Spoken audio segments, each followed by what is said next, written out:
Nimanobishtam Stapitam Yena Bhutare Swayam Rupakaram Mayam Darati Soha Parantikam Vandeham Sri Guru Siyata Parakamanam Sri Gurun Vaishnavam Sha Sirupam Sagaratam Sahagana Raganatam Vitam Stam Sadevam Sadvaitam Sabadutam Parijana Saitam Krishna Chaitanya Devam Sri Radha Krishna Padan Sahagana Lalita Shri Vishakan Vitam Scha Hey Krishna Karuna Sindhu Dinu Bandhu Jagatpate Gopesha Gopika Kanta Radha Kanta Namostute Jayatam Saruto Pango Mama Mandir Matergati Matsava Shaparam Bojo Radha Ramadana Mohanam Sriman Rasa Rasa Rambi Vamsivada Karsan Beno Shanoka Gopanata Sri Asana Divyad Vrindaranya Kalpadrumada Srimad Ratnagara Shima Shanasto Sri Sri Radha Shila Govinda Prastadavi Sevamano Shimami Namo Brahmanya Devaya Go Brahmanya Taya Chadvigadi Taya Krishnaya Govindaya Namo Namaha Namo Vishnu Padaya Krishna Pastaya Bhutane Srimati Bhakti Vedanta Swami Tenamane Staya Sarasati Devi Guravani Pachari Nirvishesa Nivadi Vaskadati Sri Krishna Chaitanya Prabhu Nityananda Sri Advaita Gadadhar Shiva Sadi Gaur Bhakta Vindam. Thank you for joining us this morning, Rob, Lilavati, Brent. Bring you up to date on current events. I had to shorten the class yesterday because Patricia's coming in from San Diego to spend a few days with us. She'll be here from Tuesday to Saturday. Who is Patricia? Patricia's the lady from whom we got our scarlet macaw, Bhaskar, about 2 years ago. She donated him to the temple. We went down and picked him up. And we're very, very glad to host her. And when she went into the outdoor aviary and Oscar caught sight of her, he got very excited. He emitted, he shows his enthusiasm through these bursts of sound, like, oh, so he went through his whole repertoire of exclamatory sounds when he saw her. He was very happy to see her. At the same time, it's clear that he likes it here. He doesn't want to relocate. He likes it here. He's happy that she's visiting, but he still has, I think he's very, very happy being here with all the stimulus, all the different people that pay attention to him, all the tourists coming and going. Kids, he likes kids a lot. So we're very happy to welcome Patricia Longbottom here as our guest for the next few days. We're going to take her out to see Vital Falls, Alpine Loop, and we'll bring Oscar in the car along with us because he loves to go for a ride. What else is new? Brent's initiation to Vaisheshika is looming on the horizon. We sent a follow-up letter of recommendation. Couldn't recommend Brent too highly. He's very serious devotee, serious about chanting his rounds, serious about following the principles. He'd already been a vegetarian before he encountered Krishna consciousness. He comes every Friday, works whatever Bhai Bobby wants him to do in a very, very humble mood. He's also, as well as doing physical farm work, he's capable of giving lectures, which are on the intellectually high level. He donates regularly. He's really on the straight and narrow, back to home, back to God. And so we're pleased to see that a wonderful disciple is hooking up with a wonderful guru. I don't think there's anybody that I have more respect for. There might be others my respect is equal, but I don't know who I respect more than Vaisheshika. Vaisheshika is not only is he extremely intelligent, he can wrap his mind around and explain in a very simple way, high intellectual points, but he's extremely warm, extremely personable. He's quite tall, so he'll lean down in order to come to eye level, look at you. He'll pay full attention to you. He'll pour into you. And I think the best thing about Visheshik is he has a great sense of humor. He's always grinning as if smiling at some hidden joke. And I've always had a really wonderful relationship with him whenever we see each other. And we often don't see each other for years or even decades at a time, but there's always a spark whenever we see each other, and a smile and hug. And he likes to challenge me, he likes to throw out verses to see if I recognize him. And then for me to do the same thing for him. Wonderful, really a denizen of the spiritual world who's just marking time here on earth until he goes back to home, back to Godhead. And I'm glad that uh, Brent is hitching his wagon to Vaisheshika because I can't think of any broader path back home, back to the spiritual world. There was one other point of information which escapes me. Oh yeah, the third thing is that Radhika Jivan is leaving today, taking him up to Salt Lake City, and then Lilavati has been so kind as to agree to ferry him early tomorrow morning from the Mill Creek Temple to the airport, where he's going to go to Cleveland, or no, Columbus, see our good friend Prem Vilas for a few days, and then he's going to go back to South Africa. Radhika Jivan is saying, I don't know what we do every year to deserve him, but at his own expense, he comes from South Africa shortly after our tourist season begins, Memorial Day weekend, and he stays until after Labor Day weekend.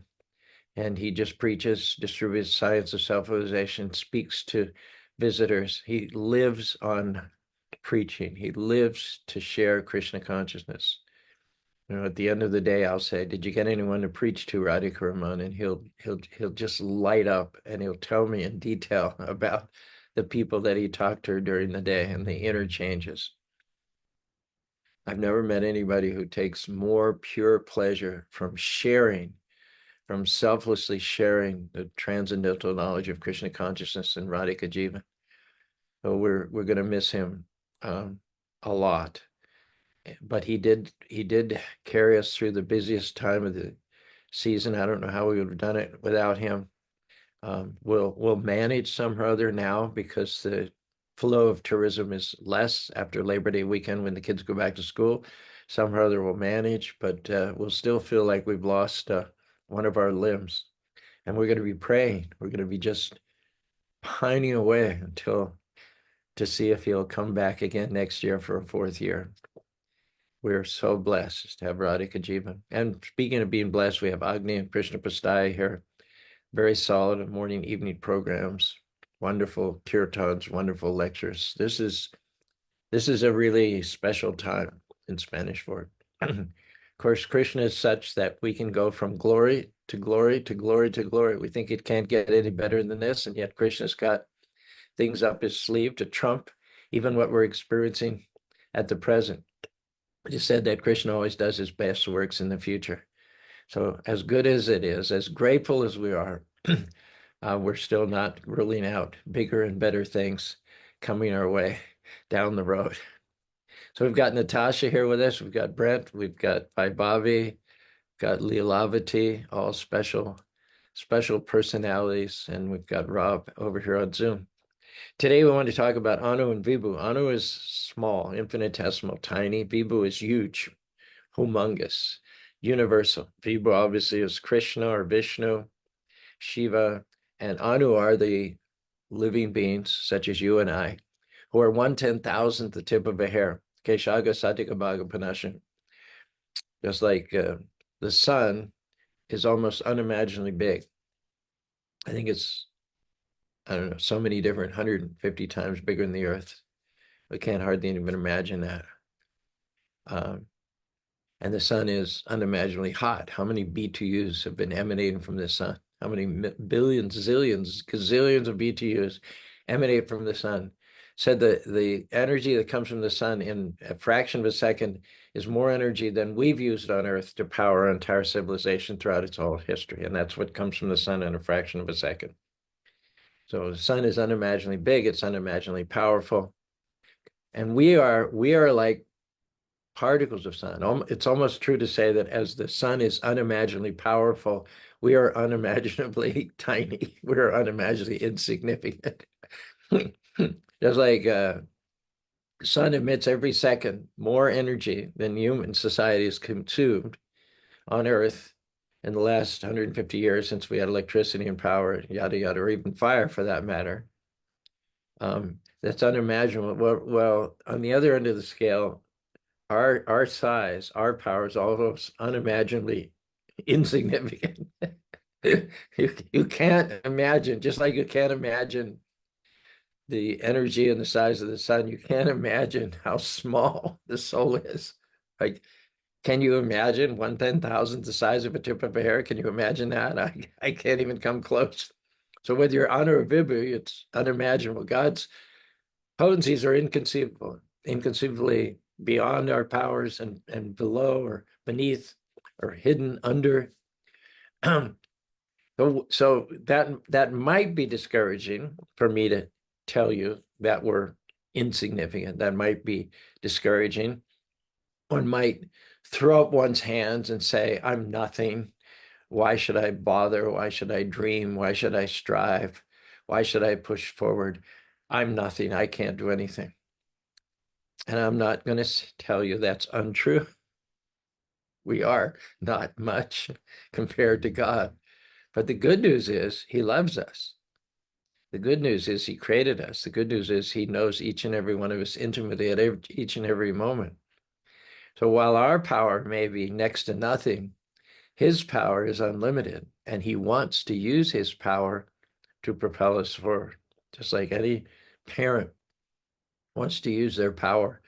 A parent who's, a parent, let's say the parent is a sports icon, fit, good looking, peak condition, earning, got a contract with a professional sports team for multi-millions of dollars. But when that person, celebrity, looks at their little child crawling on the floor, all they can think of is how they want the child to have even better life than them. The fame, the wealth, the palatial residence, the acclamation, the income, the health, the radiance, the relationships. The parent wants all of that and more for the child, even though the child can't even walk, it's barely crawling, yet the parent is already planning how to fortify the child in this way and reinforce the child in this way and support the child in this way and uplift the child in this way and promote the child in this way and enrich the child in this way. The parent is already planning how to use their very considerable resources to make for their child the very best life possible. But there's one condition. The child has to accept it. The child has to accept it. Someone would say, well, why wouldn't we do that? Accept the unlimited resources of the Supreme Personality of Godhead. Why wouldn't we want him in our corner? Why wouldn't we want in his cell? Well, I don't know. I don't think there's any good reason why we reject that. And yet, how many times do we see teenagers, spewing venom at their parents, walking out of the house? We have a wonderful couple that have been coming here for a couple of years, and they had a teenage daughter, and I don't know, she went to court and she got a divorce from her parents. I mean, two beautiful parents. I know for a fact, I've seen it with my eyes many times, the father loves that daughter and wants the best for her. He has a good job. His wife has a good job. They live in a good house. They have good standards. They're good devotees. Why wouldn't that daughter wanted to? Why wouldn't she want to be the beneficiary of all that her parents can do for her? Well, I don't know. Does it make any sense? Well, she just wants to go out and be with boys and probably get high. And I mean, these are not reasons which are logical. It's not a way of thinking that benefits the thinker, the cogitator. You become your own worst enemy, in fact, when you don't have the common sense to take what is being offered to you with a grateful spirit. What can you say?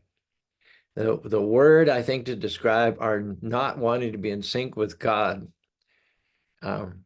is perverse. Perverse. I remember a term that was often associated with the works of Edgar Allan Poe, the imp of the perverse, the imp of the perverse. One character in a short story had committed a crime, and he'd hidden the body under the floorboards of his own home. And he was visited by the police. Police were just on a routine call. They were inquiring as to the disappearance of this person. And the protagonist of the story had had some connection with that person. And so they were checking everyone that knew the person that might have had a motive. But the perpetrator was completely confident that he'd not been detected. There were no clues, that he'd gotten away with a perfect crime. And he felt really cocky and confident that he and the policeman were standing right on the floorboards under which the victim was buried. But the story, as it evolves, as it progresses, and mostly the story consists of what the inner thoughts of the killer are, and start from complete manic audaciousness and overconfidence to being etched away. His confidence, he starts thinking against himself. Well, maybe is that a spot of blood? Will they see the spot of blood? Do I hear a heart beating against all against what I know to true? Am I hearing a heartbeat underneath the floorboards? Is it hollow when I or the inspector's footfall? Is it sound hollow? And he imagines all these impossible scenarios whereby they will in fact discover the results of his crime underneath the floorboards. And finally, he convinces himself that he's been discovered, that he's been detected, and he just in a fit of perversity, he pulls up the floorboards and says, "Why are you torturing me? You already know I did this." And the detectives are like, "This is a gift. This is a dropped in our laps. The guy committed the perfect crime, but at the same time, his mind betrayed him, and he confessed." Why would someone do that? There is no good reason. I think you can understand what I'm saying. There's no good. The imp of the perverse. So why would we reject what God has to offer? We who are 1/10,000th size of a tip of a hair. We are not the controllers, we're the control. We're not the exploiters, we're the exploited. We're not the enjoyers, we're the enjoyed. But for us, the position of being exploited, the position of being controlled, the position of being enjoyed by our loving, supreme personality of Godhead who created us is the greatest position of power. The potential of power for the living being is greater than God's. The devotee, repeatedly, story after story after story in the Bible, we see how, due to their surrender, due to their sheltering, due to their flowing, they're becoming one with God. Not that we become God. That's not possible. Since when can a particle of sunshine become the sun globe? Forget about that. That's not the type of oneness we're talking. But the particle of sunshine emits light and heat. Take this example. The powerful Ganges River flows from the Himalayan peaks to the Bengal Sea. The drop in elevation is several thousands of feet, over 1,500 miles. So that river flows like even near the source of the Ganges, not far from its source, Gangotri in Rishikesh. When pilgrims go to Rishikesh at the base of the Himalayas to take bath, there are steps down into the Ganges, but there are iron bars embedded within the steps, upright. So you have to hold on to these, otherwise you're going to get swept away in the current. The current is so swift, inexorable. Thousands and thousands of tons of water is flowing downhill. I remember in Australia, we made this nice devotee. His name was Bhakta Robert. He just barely graduated high school, good looking, highly intelligent, very personable. He was a star. Anybody could see he was a star. Some or other Guru Kripa got him to do his collecting in Japan, which ended up building the Vrindavan and Mayapur temples. And during a break, they worked really hard in Japan under Guru Kripa. And so they took a break and went to India. And the whole crew were bathing and cavorting in the Ganges. And they're all young people, powerful swimmers for the most part. And Robert was no exception. He was extremely fit. But they looked around and they said, what's happened to Robert? Robert's no longer among us. I don't think they ever did find his body. He just went under, just like 1 minute he was there and the next minute he was gone. That was the powerful current of the Ganges River. Anyway, I mentioned this because one drop of the Ganges is insignificant, but and if you take the drop out of the Ganges, what can it do? I mean, one drop's not even gonna, it's not even gonna provide hydration for a single marigold. It's not enough to sustain a marigold even for a couple of hours, what to speak of a day or a week. So outside of the Ganges, one drop of Ganges water, not much it can do. But when it's put into the water, when it's in the river, that one drop, once it goes back into the flow of the Ganges, it's non-different from the Ganges itself. It basically participates in the powerful effect of tons and tons of waters flowing downhill. So we ourselves are not much, insignificant. There's nothing inaccurate about thinking of yourself as insignificant. But we should not then consequently get all down on ourselves, get depressed, get discouraged, throw in the towel, give up on our dreams. No. It's true to say, I'm not much. You're not much. But it's also true to say that God is everything. And he wants the best for us. So let us think about how to coordinate. Let us think about how to get into the flow of God's will for our lives. And then we become more powerful than God himself. Krishna's Ajita, he's unconquerable. And yet he's conquered by the love and affection of his devotees. And devotees know 3 facts about Krishna. Om Purnamada Purnamidam Purnat Purnamudachate Purnasya Purnamidya Purnam Eva Vishishate. That Krishna is always in control. Every time, every place, every circumstance, so far as every living being is concerned, Krishna is always in control, and we are always Krishna's parts and parcels. It's not that at some distant time in the past, we weren't part and parcel of Krishna, or that some distant time in the future will not still be parcel of Krishna. We are always part and parcel of Krishna. And although we're not the whole, we're not complete. We become complete when we attach ourselves to the complete. Probably gave the famous example, 1 0 is worthless, 2 zeros are worthless, 3 zeros are worthless, 4 zeros are worthless. We're like zeros. However, you put the 1 in front of a single 0, it becomes 10. It assumes value. Put the 1 in front of 2 zeros, it becomes 100. 3 zeros, 100. I'm not worth much. My family's not worth much. My circle of friends isn't worth much. My living beings in my neighborhood aren't worth much, and my state are not worth much, or even so far as planet are concerned, we're not worth much.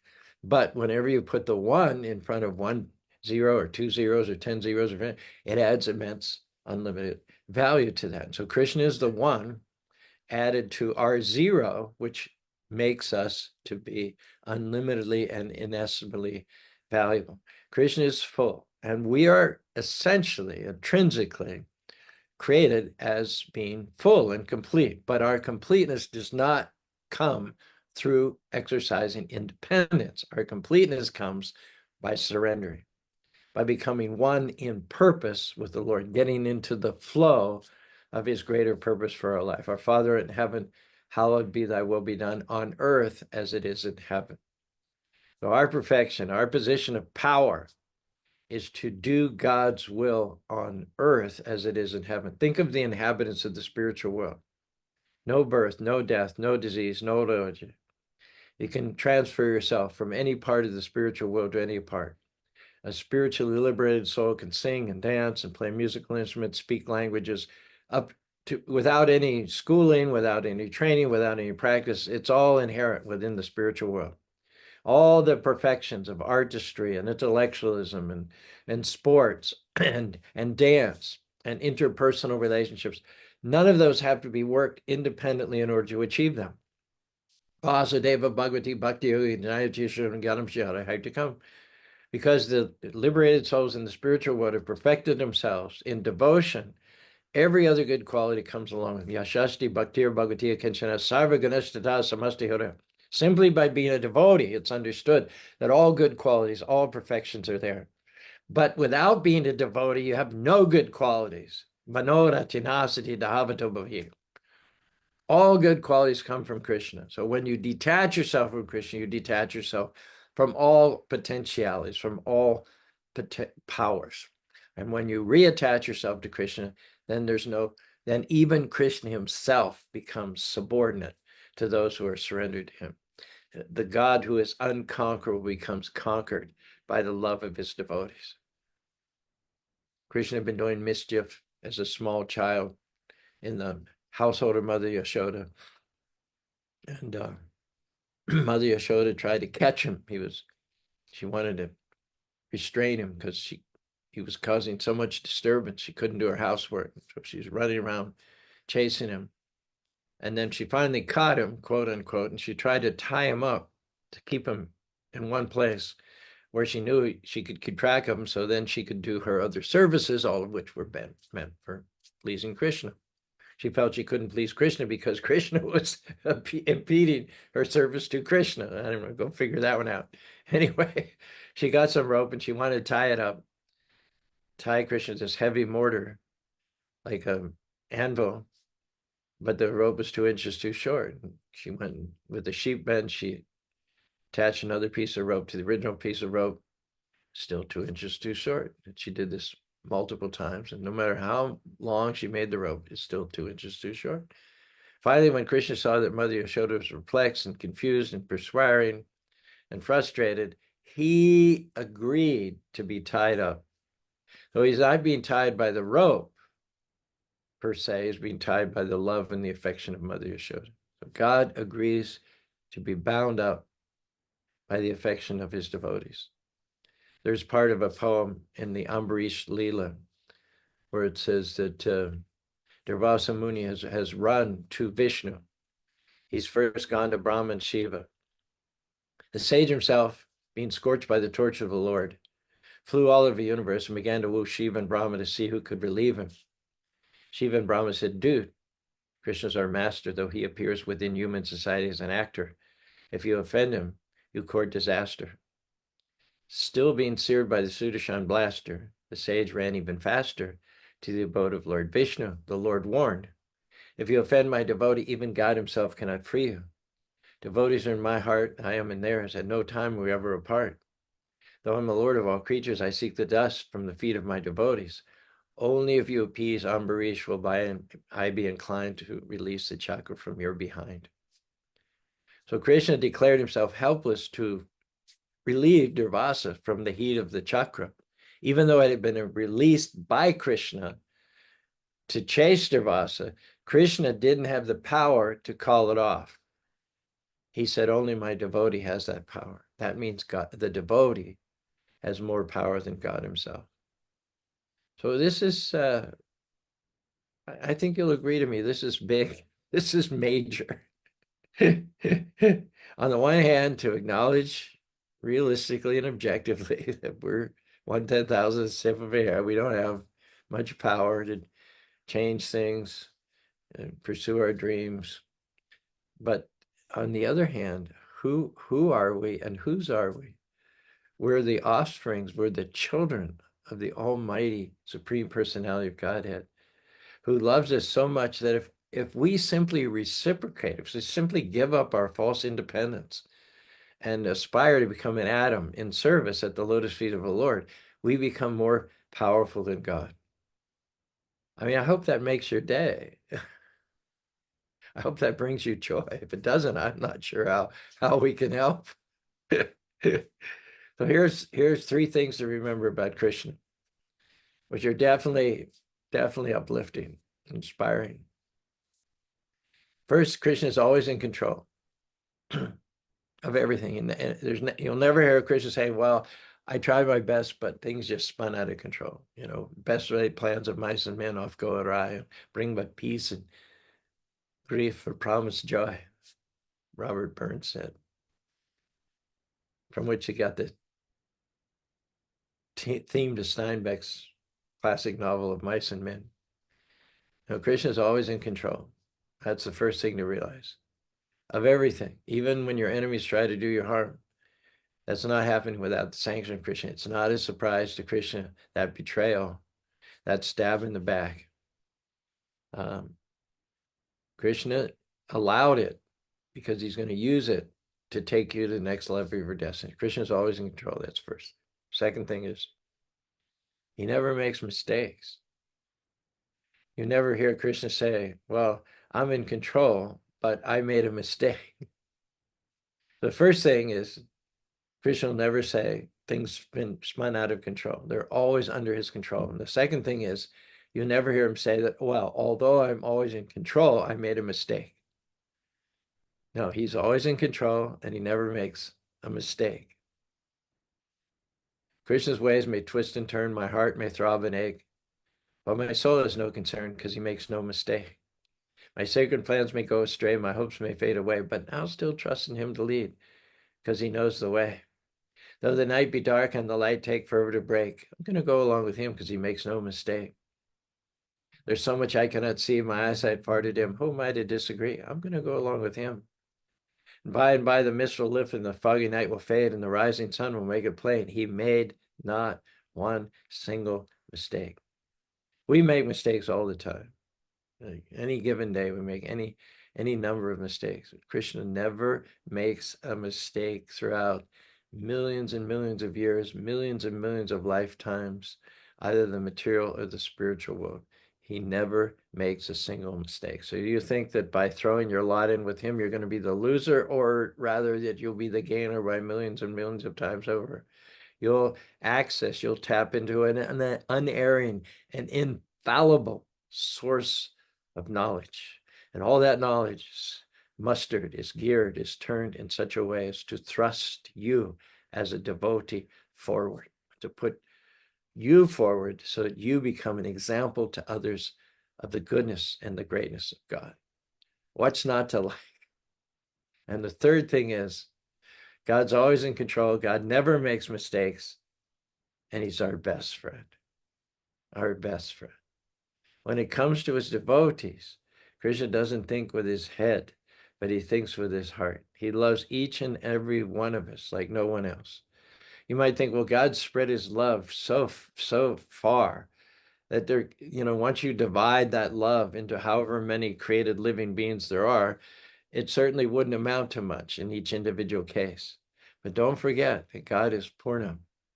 He can love millions and millions of living beings, but that still means that for each and every individual, his love is full and complete. It doesn't exhaust itself. His love is absolute. There's no diminution. 1 minus 1, 1 is still left. Krishna can give himself wholeheartedly to one single devotee, and at the same time, that doesn't mean that he has less to give the next devotee. He can give himself fully and completely to each and every one of the unlimited, uncountable living beings, both in the material world and the spiritual world. The only problem is that the souls in the material world are not taking advantage of Krishna's love. They're thinking of Krishna in a material, limited way, that how could Krishna love me? How could I be of significance? How could he even know I exist? I'm so small, I'm so tiny. That's the self-defeating philosophy. The fact of the matter is that Krishna does not ever become bankrupt. He does not become diminished. He does not become exhausted.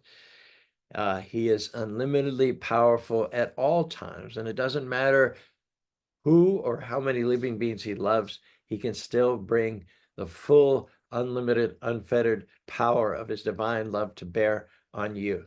So don't think of God in a limited way. Don't have a scarcity mentality. Have an abundance mentality. If God favors and loves one living being, it doesn't mean he doesn't have any love left over for you and me, just the opposite. The more God loves, the more living beings open themselves up and let him love them, the more God's addiction for loving is fed. God is a love addict. And the more he gets the opportunity to love, the more he wants to love. So the fact that there are billions and billions of liberated beings in the spiritual world who are open and completely in connect with Krishna, not only does it not lessen our chances of Krishna having the time or the energy or the inclination or the awareness of us, not only does it not lessen our chances, but the fact that God is fully and completely and wholeheartedly engaged with all the living beings in the spiritual world means that his fervor, his fever to reawaken the relationship which we've turned our backs on is even greater. If anything, the more God loves, the more he wants to love. So why wouldn't you use that to your advantage? I mean, it wouldn't make any sense not to get with the program. And yet, probably most of what we do doesn't make sense. And God's scratching his head saying, why won't they take advantage of all that I have to offer? He can't understand it.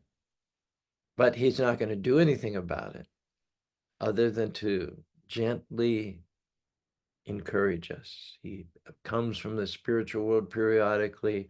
He appears, he expresses his love for us in such scriptures as the Bhagavad Gita.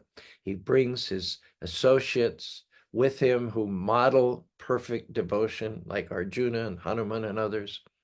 He brings his world so that we can see what Vrindavan is like in the spiritual world, what Dwarka is like, what Ayodhya is like. He lays himself on the line throughout the stories of the Bhagavatam, the stories of the Ramayana, the Mahabharata. He doesn't leave any doubt, any ambiguity that he loves us and that he's willing to go all out for us. And in spite of all of that, we're indifferent. We keep him at arm's length. We think, oh, I'm okay, Lord. Maybe if we get in trouble, we say, oh, Krishna, please help me. But as soon as the trouble's over, we say, thanks, Krishna. I'll take it from here. So we're trying to talk some sense today. We're trying to encourage the crazy to be sane. And I'm talking to myself also. I'm a devotee. I've been in ISKCON for 54 years, but I still have a long way to go in terms of utterly and completely, without any selfish motivations or reservations, to put myself into loving hands of the all-powerful Lord, who loves me, who's in control, who never makes mistakes, and who is our best and most perfect friend. We are Anu, we are small, we are insignificant, but the good news is that Krishna is Viboh. He's great, he's all-powerful, he loves us, he's in control, he never makes mistakes, and he wants nothing more than for us to chant his holy names, become Krishna conscious, and go back home, back to Godhead, to join him in a life which is eternal, full of bliss and knowledge. Om Tat Sat. Hare Krishna, Hare Krishna, Krishna Krishna, Hare Hare, Hare Rama, Rama Rama, Hare Hare. Okay, we've got on our Facebook comment section here, we've got Lilavati, who says, Hare Krishna, Dandavat Pranam, Brent, Natasha by Bobby, and then some poetry by Brent. This is usually pretty good stuff. The sun is unimaginably big and hot, and it's not even a tiny portion of all that Krishna's got. We are just an insignificant spark making our way in the dark. With Krishna, we can ignite, connect, and reunite, or we can fight what's right and ignore the light. Again, the sun is unimaginably big and hot, and it's not even a tiny proportion of all that Krishna's got. We're just an insignificant spark making our way in the dark. With Krishna, we can ignite, connect, and reunite, or we can fight what's right and ignore the light. Another ditty here by Brent. Mother Yashoda tied Krishna to a mortar, but her rope was always shorter. And until Krishna agreed to be tied, My mother Yashoda's loving chide, loving chide, loving chide. Chide means kind of in love, chastising, I think. Mother Yashoda tied Krishna to a mortar, but her rope was always shorter until Krishna agreed to be tied by Mother Yashoda's loving chide. And Shukshma, Jai Utah, Krishna's worldwide fame. So thanks to those who joined us, and we're also thankful to Rob over here on June. June, did you have time to do some takeaways, Rob? Do you want to share them with us? Hare Krishna Prabhuji, I got a couple. Super, lay them on us. We are materially insignificant, but spiritually relevant. Nice. We may just be a drop in the ocean, but to Krishna we are everything when we act with devotion. I like that. I like both of those. Cool. It caught up the point that we're making this morning exactly. Email them to me if you don't mind, and I'll post them on our Facebook page. Okay, so we're going to take Radhika Raman to Salt Lake City, where he's going to get a plane out of Utah tomorrow. We're grateful to him for having come and helped us through the tourist season. We're happy for Brent and his impending initiation at the end of this month. And lastly, we're delighted to host Patricia, who is the mama of Oscar, our beloved Scarlet McCraw. Those are the current events here in Spanish Fork, Utah. So have a great day. Don't forget to chant Hare Krishna, Hare Krishna, Krishna Krishna, Hare Hare, Hare Ram, Ram Rama, Hare Hare.